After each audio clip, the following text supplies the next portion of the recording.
Dentist here, Greenwood. I think Greenwood's nice people. Dentist was respectful, good communicator, patient. They're good multitaskers, and their phone was nice. Made just a few little tweaks. They're going to send in a request for the ministry to cover what is likely to be a root canal, because he's pretty sure there's 95% chance once he removes that cavity that it's between the last two teeth is actually the bottom. It's just so close to the nerve that it sent a message that I thought it was the top. So first we did an x-ray of the top because I have to limit my budget, and then the bottom, and we discovered that. So they're going to send that in of the two things. But the thing is if they refuse the root canal and the crown or cap or whatever, is then the other thing is going to be $300-400 to do that, removing the cavity that's close to the nerve. And because it's inconsistent, it's hard to tell, it may or may not get worse.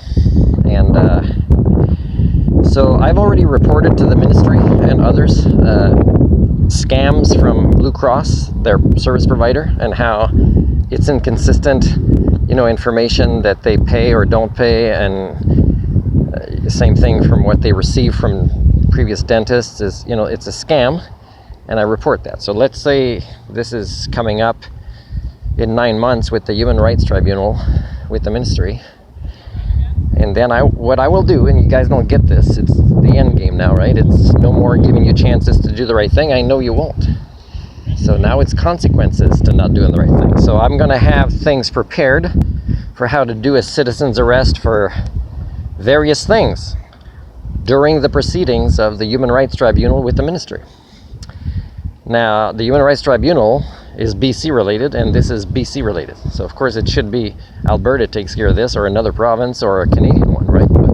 So there's already going to be a conflict of interest. It's all the same elites who stick together for the path of least resistance to not do their job, really.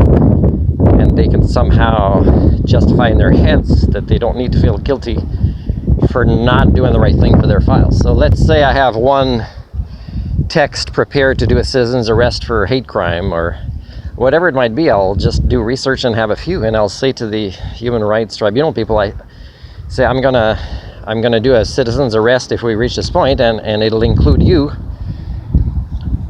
as a person who is an accessory to this crime. So, and then I just want to be sure, as I'm recording this, that you understand that we will have to call the police to come here, and they probably won't take you in, but they'll have to file a report where we're going to meet in court.